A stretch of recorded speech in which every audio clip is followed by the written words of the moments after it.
Então, eu quero saudar a todos com a graça e paz.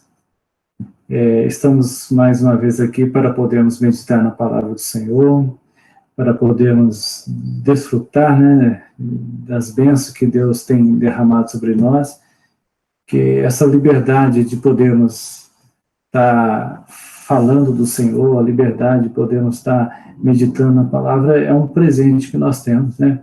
Isso que tem muitos lugares pelo mundo afora que são proibidos de falar, eles não têm essa liberdade como nós temos aqui. Então, isso é algo maravilhoso, né? E nós estamos meditando essa palavra e vamos continuar assim, porque Deus tem muita bênção para nos dar, né? Amém. A minha Márcia vai falar, e logo após, se o pastor João ou a irmã Elzimar quiser fazer uma oração dando início, logo após a Márcia. Irmã Márcia, fique à vontade.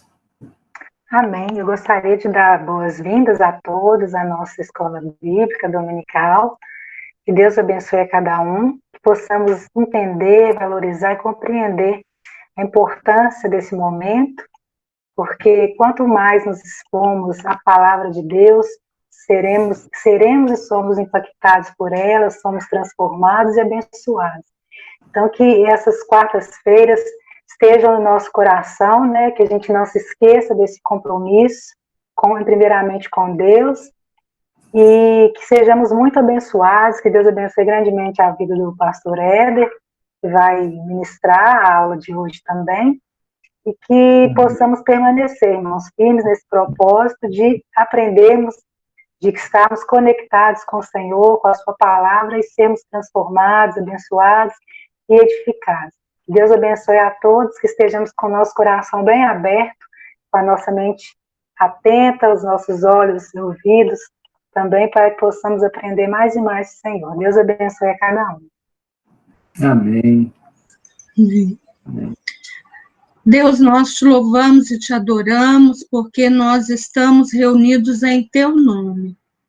Te adoramos, ó Deus, pela palavra do Senhor, pela liberdade que nós temos, ó Deus, de cultuarmos o Senhor de várias formas, e te agradecemos, ó Deus, por esta ferramenta que o Senhor tem proporcionado a nós nesse tempo de pandemia.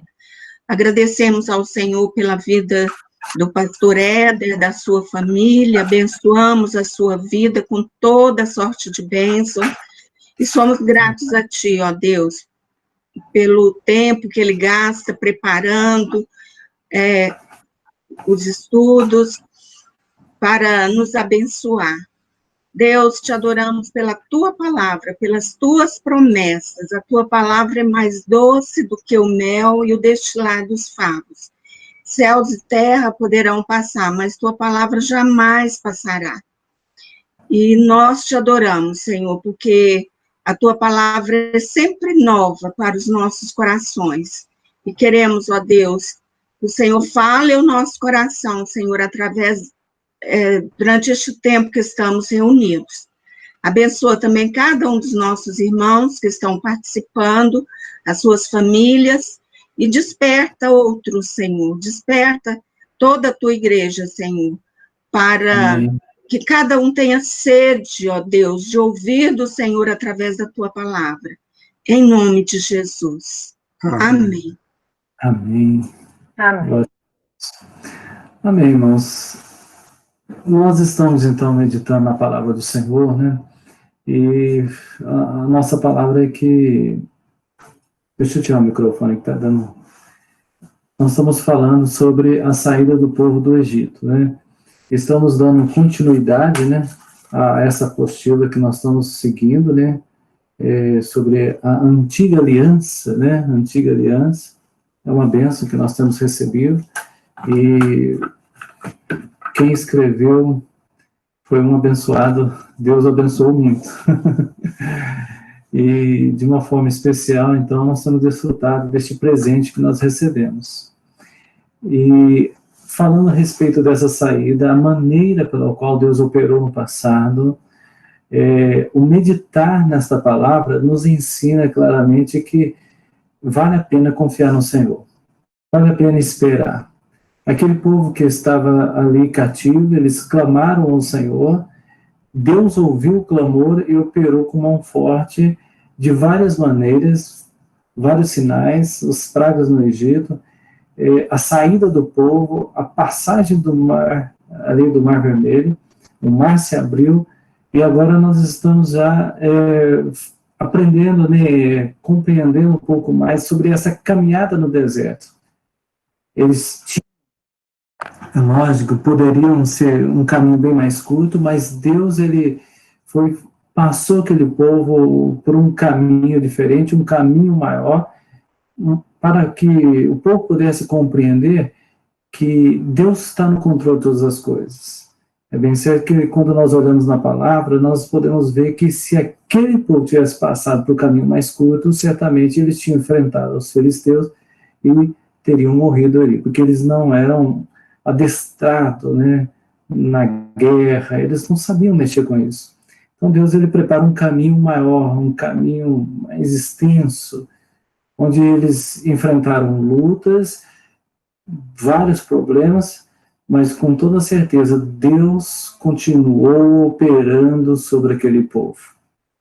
O que nós podemos aprender, meus irmãos, que a maneira que Deus usa as coisas para que aconteçam na nossa vida é algo diferente do que o mundo faz. Deus, ele permite para que possamos ser aperfeiçoados na presença dele e não destruídos na presença dele.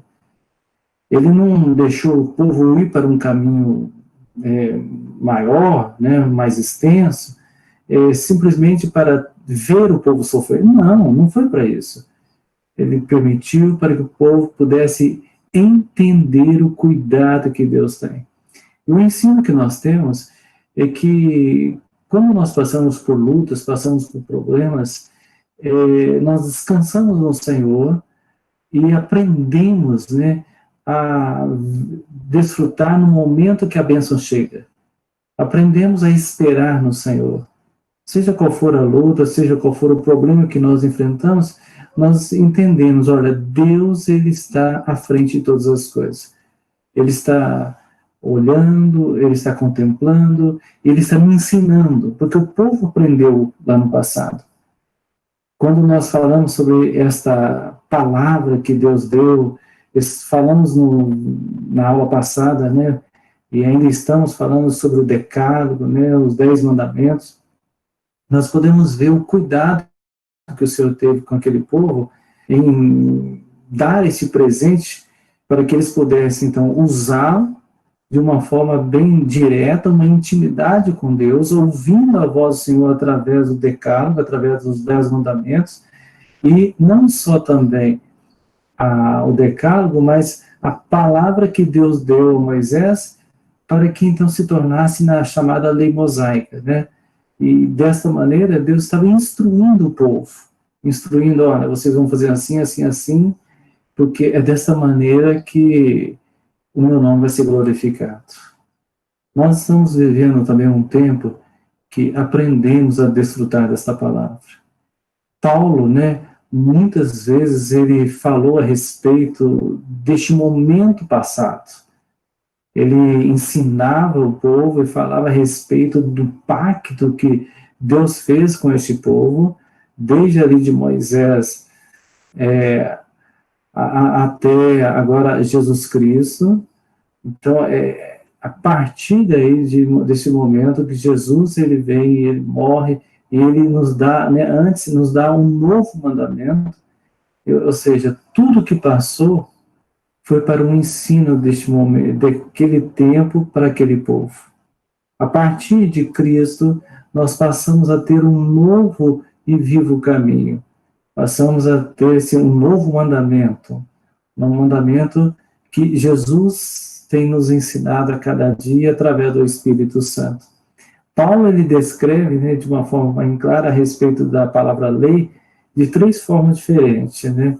Então, nós falamos um pouquinho na aula passada sobre a lei de Moisés, mostrando aos judeus, né, que estavam debaixo da lei, que era somente válido de Sinai até a cruz. Falamos que viveram, né, os que viveram antes do Sinai não estavam debaixo dessa lei. Lá em Romanos, ele nos declara facilmente que os gentios nunca estiveram debaixo desta lei, né?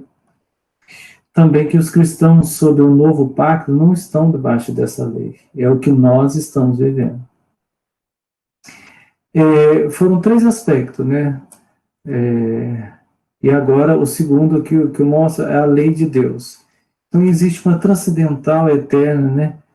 Que é definida pelo próprio Deus e sua existência. Podemos então ver que é o que ele é. Tudo que é consistente com a natureza de Deus está de acordo com a sua lei. Tudo que está em contra da natureza de Deus é pecado. Meus irmãos, e quem nos convence é o Espírito Santo. É ele que testifica aquilo que agrada e aquilo que não agrada a Deus. Com todas as criaturas de Deus, todas as criaturas de todos os tempos, né, têm estado e sempre estarão sujeitas a esta lei suprema, porque são criaturas e Deus é o Criador, né? Então, todos que caem fora desta lei eterna são condenados. E passamos, então, a compreender a lei de Cristo, que esta lei é muitas vezes referida no Testamento como a lei de Cristo. O que diz em 1 Coríntios 9, 21? Ao sem lei, como se eu mesmo fosse, não estando sem lei para com Deus, mas debaixo da lei de Cristo, para ganhar os que vivem fora do regime da lei. Falamos também sobre a lei do Espírito, né? Romanos 8, 22 diz, porque a lei do Espírito da vida em Cristo Jesus te livrou da lei do pecado e da morte. Ou seja, esse Espírito de Deus que é derramado sobre nós, que falamos de uma forma clara, né? O que é o Espírito Santo. A lei da liberdade, né? Mas aquele que considera atentamente na lei perfeita, lei da liberdade, e nela persevera, não sendo ouvinte negligente, mas operoso, praticante, esse será bem-aventurado no que realizar. Ou seja, há uma bem-aventurança para aqueles que aceitam esta lei, que é a lei que o Espírito Santo, né, a lei de Cristo dentro de nós. Meus irmãos, Tiago, ele mostra que há uma perfeição também desta lei de Cristo, que ela é real. Se vós, contudo, observais a lei régia segundo a Escritura, que diz o quê? Amarás o teu próximo como a ti mesmo, fazeis bem. Ou seja, o caminho que Deus tem nos ensinado é um caminho de liberdade, um caminho que nos faz entender a perfeição de Cristo e que nos dá a condição de andar na presença dele, ouvindo a palavra dele e sendo agora direcionado pelo Espírito Santo. Esta é a lei sobre a qual os cristãos do novo pacto vivem, né? Eu fiz um quadro aqui, né? Coloquei um quadro aqui que mais à frente eu vou mostrar aqui. Bem claro, né, que este pacto foi do Sinai até Cristo. Que a partir de Cristo aqui passamos a viver esta lei de Cristo. No diagrama representa, né, a progressão da história do mundo, né? Que ele é finito, tem um início e tem um fim.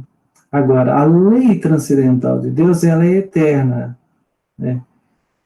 Então, a criação do fim do como conhecemos.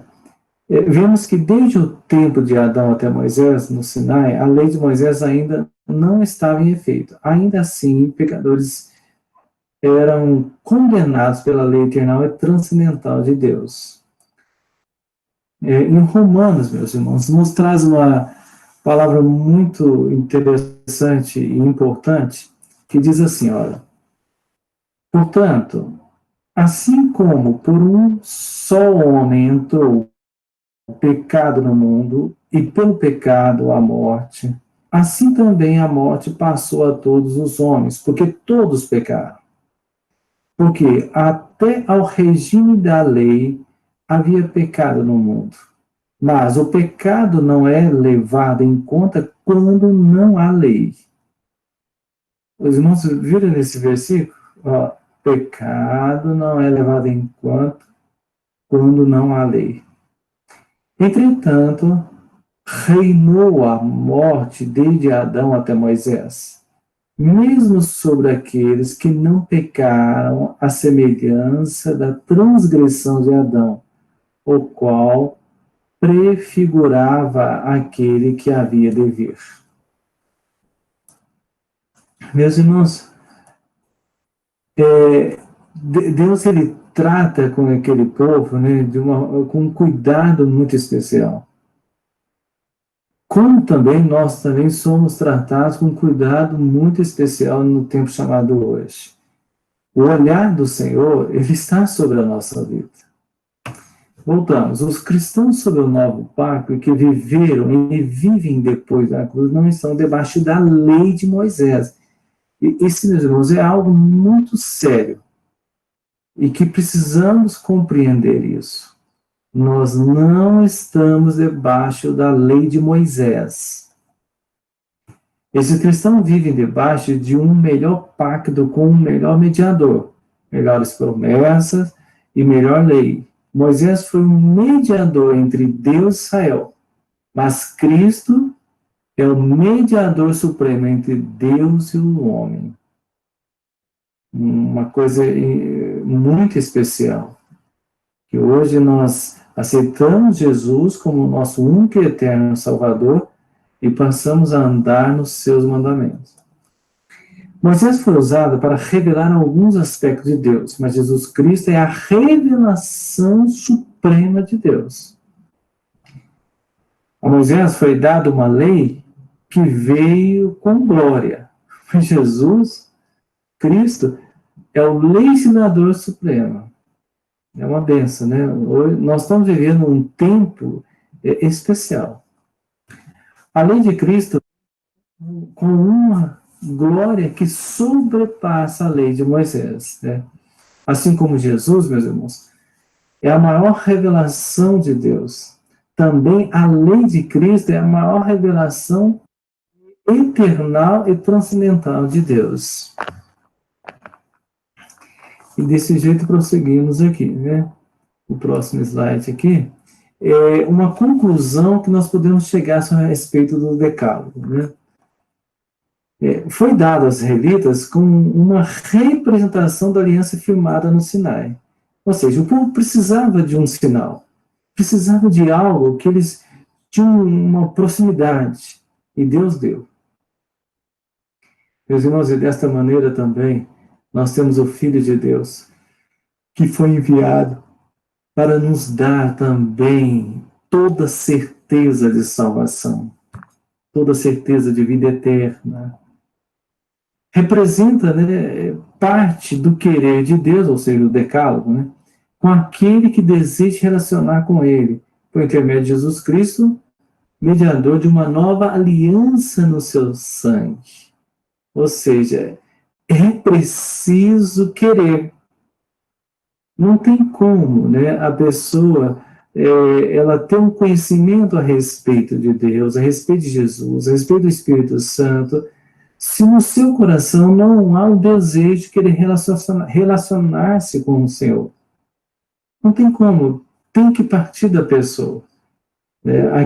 Aquele que abre o coração e permite que a palavra do Senhor venha fazer parte da sua vida, ele começa a dar ouvido, né, àquilo que o Senhor fala, o ensinamento do Senhor, os irmãos começam a entender o plano de Deus na sua vida.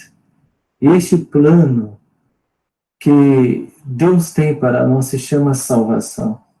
O entendimento é que esta vida é um período que nós temos para podermos abrir o coração e aceitarmos o Senhor como nosso Salvador e andar na presença dEle.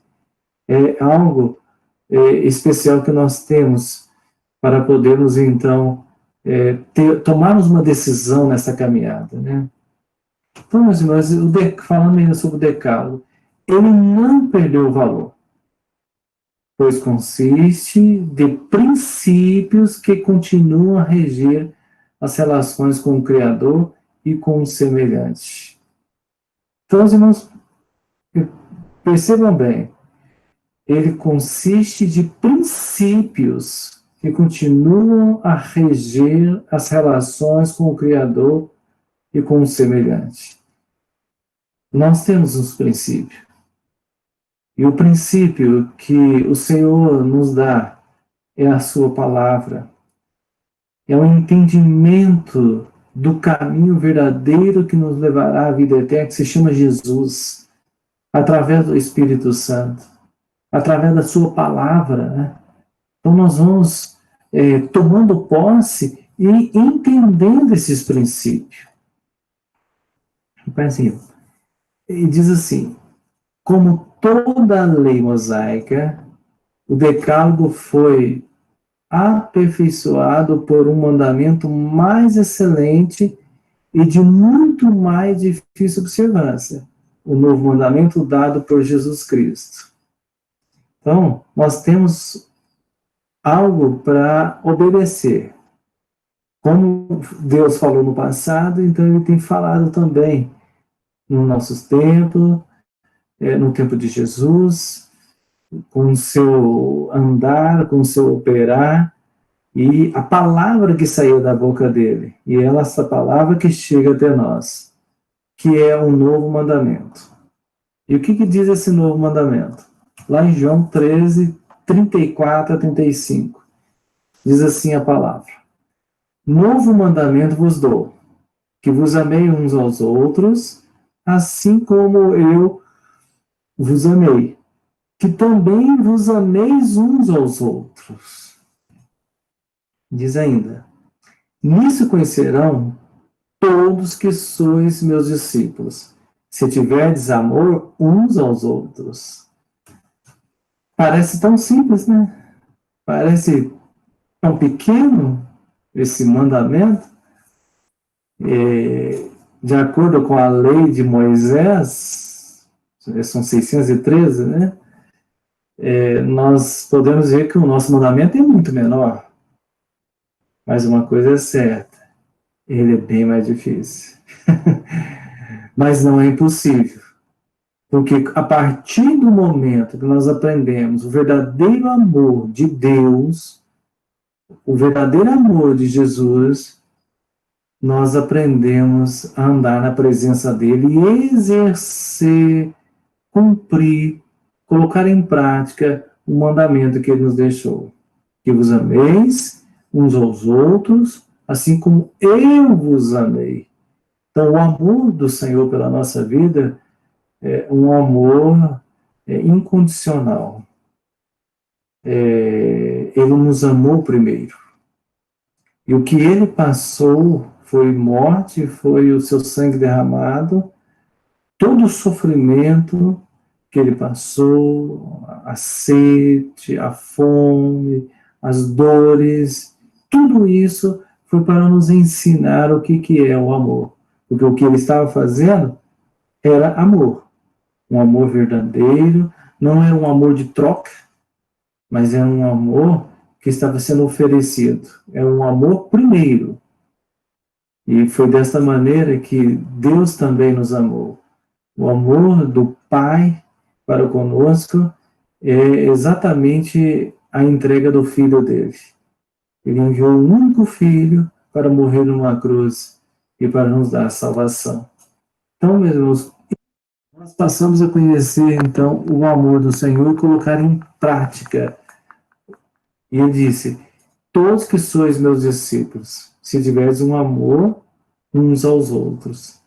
Ou seja, nós precisamos declarar este amor que Deus nos ensinou, colocando em prática, que é amar uns aos outros.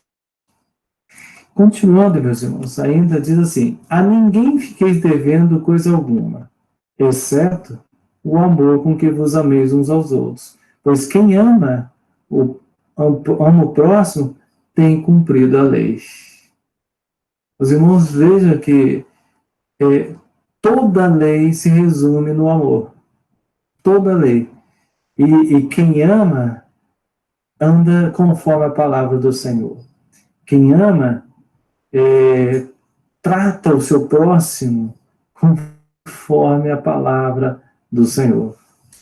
Diz ainda: por isto, não adulterarás, não matarás, não furtarás, não cobiçarás.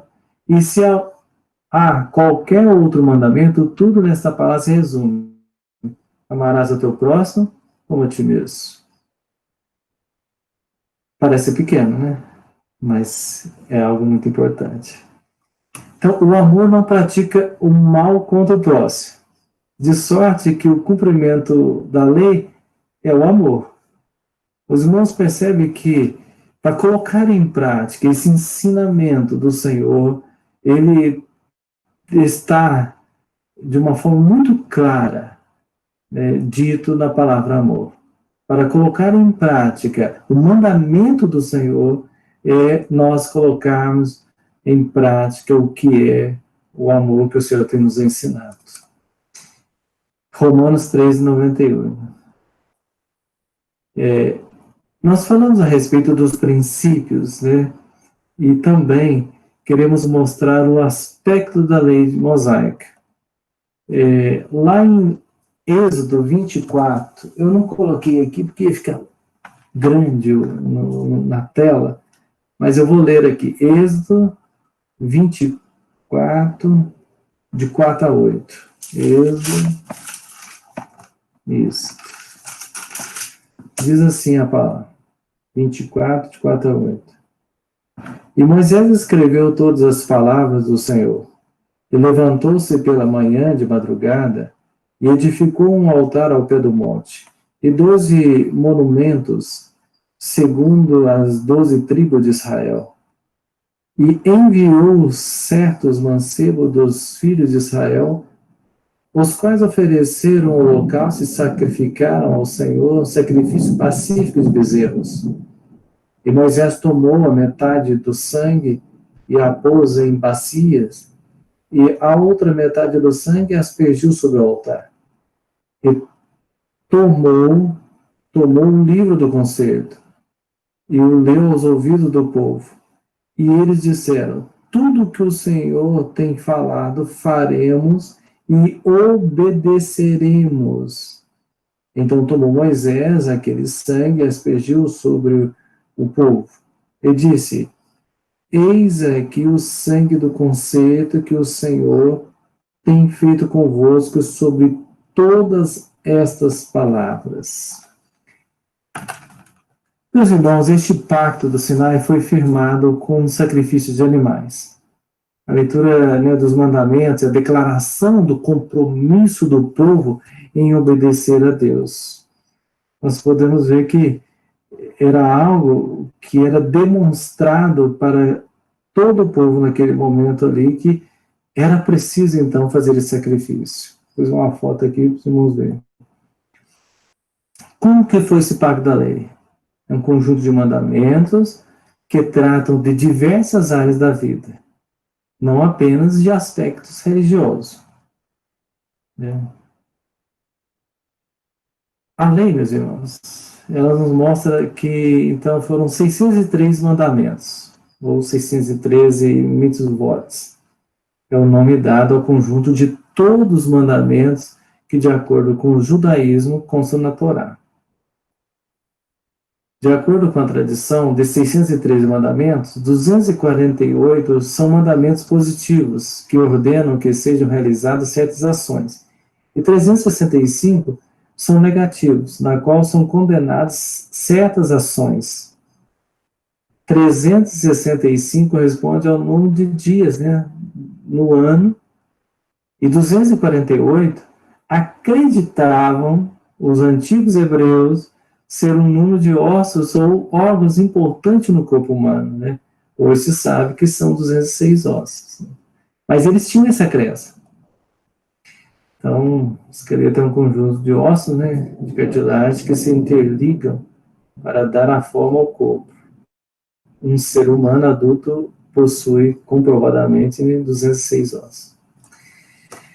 A soma total dos preceitos que foram ordenados por Deus, conforme consta na Torá, é de 613. Deles, 248 são preceitos positivos e 365 são proibitivos. Né? Essa era a lei que o povo devia seguir.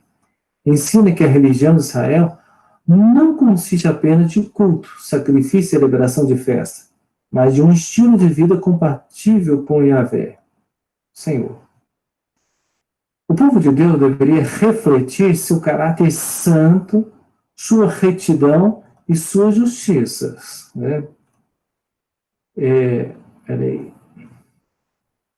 Só voltando aqui. O povo de Deus deveria então refletir seu santo. Isso, é isso mesmo. Eu queria mostrar aqui, fazer um paralelo, um parêntese, a respeito, né, da diferença entre sinagoga de templo, igreja e mesquita, né? Porque a palavra que era dada para aquele povo, né, ela vinha e eles liam aquela palavra nos seus locais. E é interessante nós entendermos um pouquinho a respeito disso. Então, os termos da sinagoga, templo, igreja, mesquita, às vezes confundem, né, as pessoas, especialmente pessoas que não seguem nenhuma dessas religiões, né, ou seitas. Mesquita, ou masjid, né, é o lugar de adoração no Islã, que é o lugar onde o povo islâmico vai orar para seu Deus, conhecido como Salah. O termo mesquita pode ser traduzido para o árabe como lugar de culto ou prostração em oração. A prostração feita para Deus é chamada como sujud. Cada oração é liderada pelo chefe de mesquita, né? Coloquei uma foto aqui só para a gente ter uma noção. A mesquita de Omar fica lá na Ásia Pacífica. A respeito do islamismo, né? O Islã, que é uma religião monoteísta fundada pelo profeta Maomé no início do século VII, os fundamentos islamistas estão representados no Corão, livro sagrado que serve de base para a fé muçulmana.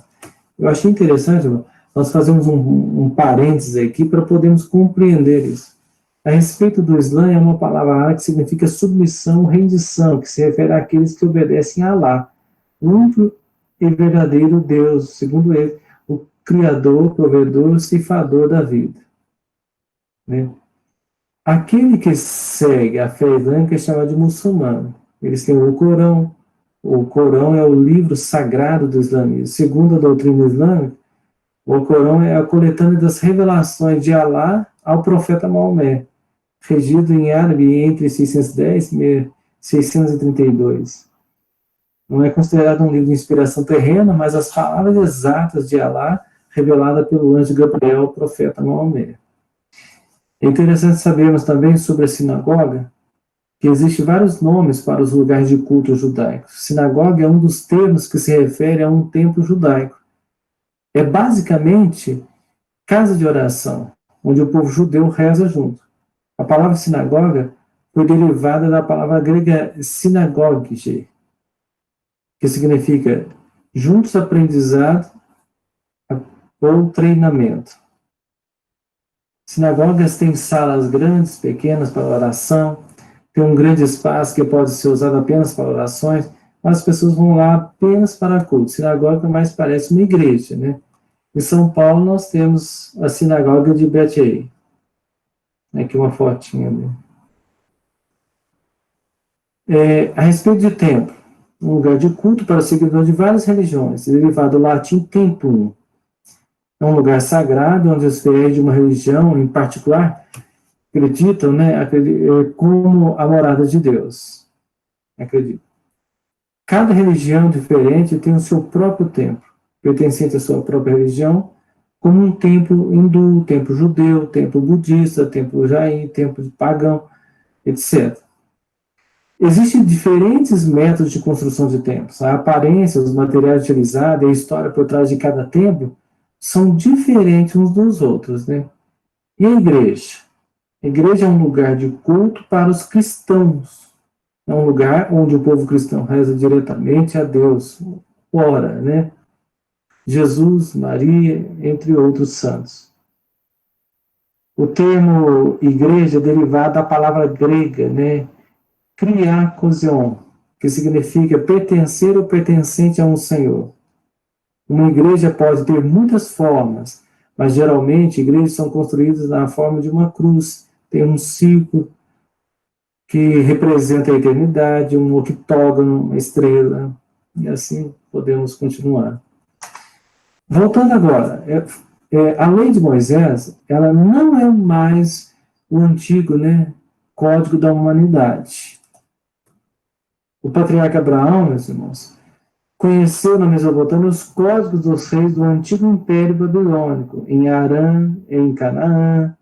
Os costumes eram regidos por regras, costumes aos quais os patriarcas se submeteram.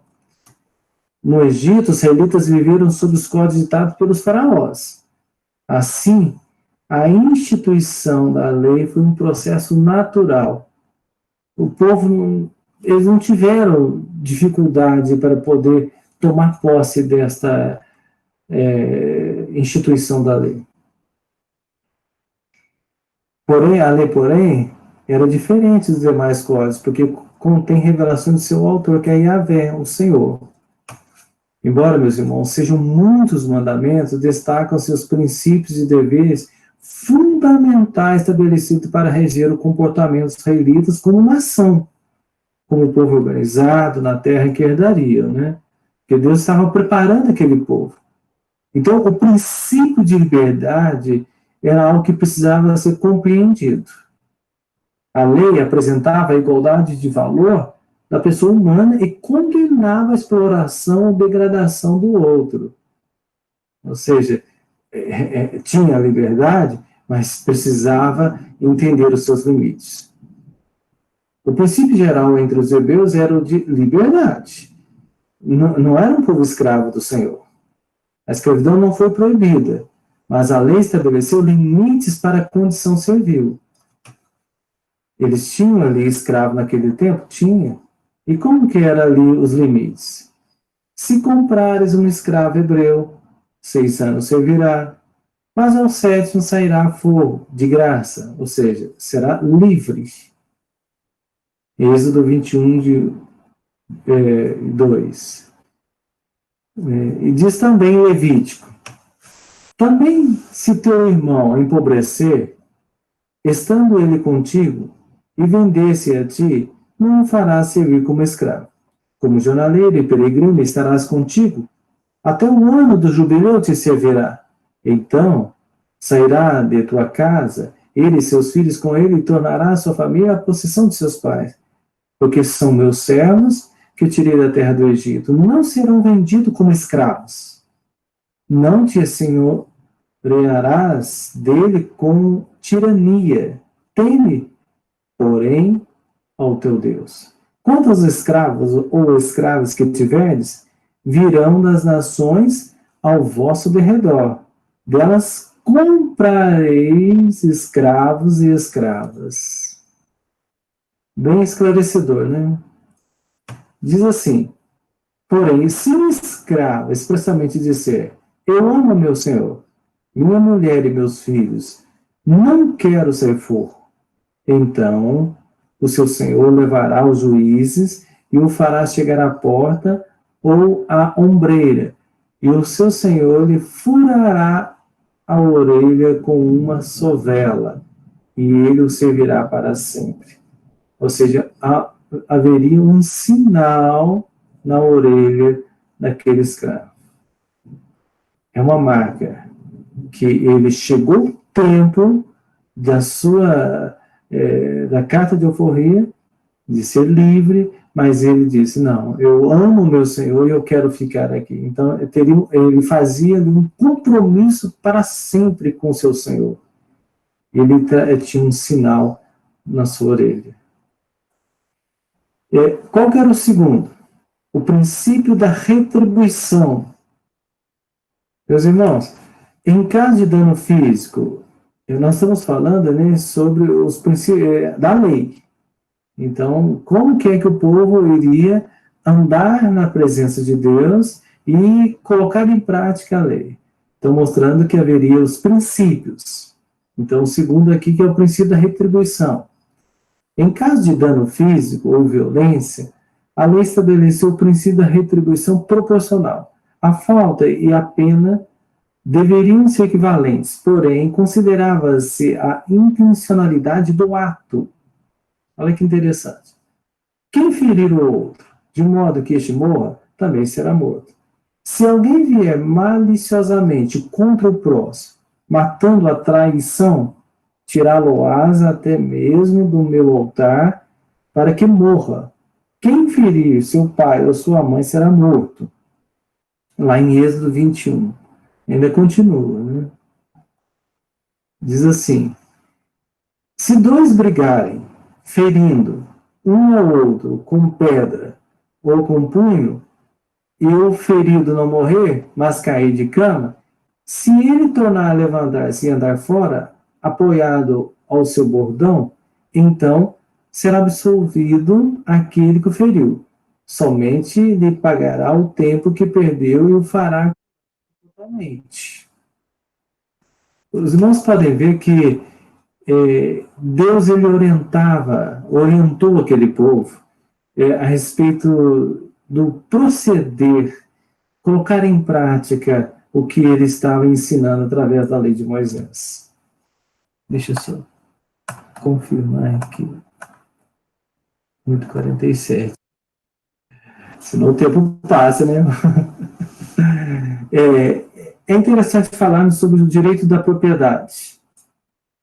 Deus estava ensinando o povo. E como que era ensinar? Há um grande número de mandamentos que regulamentavam o direito à propriedade. As relações de trabalho, transações comerciais. A justiça consistia em respeitar o que pertence ao outro. E se houvesse qualquer dano à propriedade ali, deveria haver reparação. Irmãos, os irmãos podem entender que são coisas que são fáceis de compreender.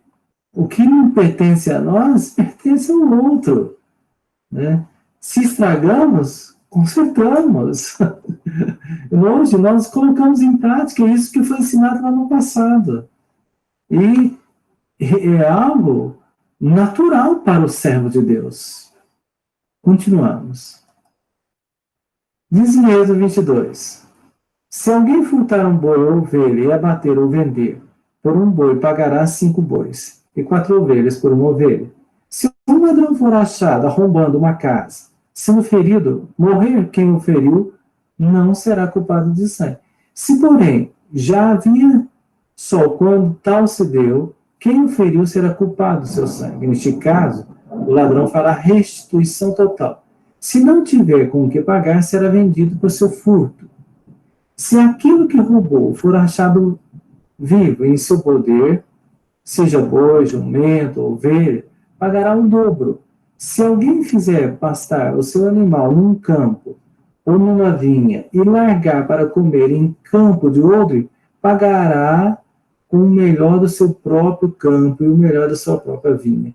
Se irromper fogo e pegar nos espinheiros e destruir as medas e cereais, ou a messe, ou o campo, aqueles que acendeu o fogo pagará totalmente o queimado. Vocês não podem ver e compreender que Deus ele não queria que viesse prejuízo para o seu próximo.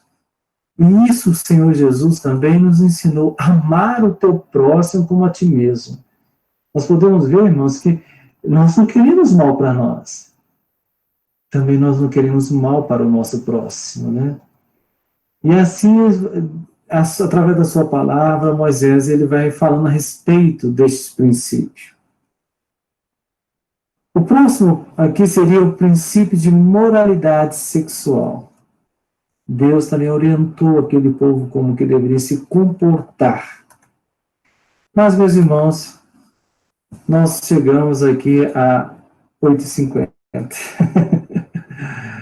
É um assunto vasto, né? É um assunto bom de se falar, gostoso de saber como que Deus operou no passado e como hoje nós estamos vivendo. Nós também vamos controlando o horário aqui para não segurar muito os irmãos, né? Amém? Amém. Amém. Amém, irmãos, né? Amém. Na próxima aula nós vamos falar sobre os princípios de moralidade, né? e mais outras coisas ainda, e vamos fechar esse assunto do decálogo e os princípios. Bem, alguém quer fazer um comentário também? Eu acho que podia esclarecer um pouco aí sobre a questão do conceito de igreja para nós evangélicos, né?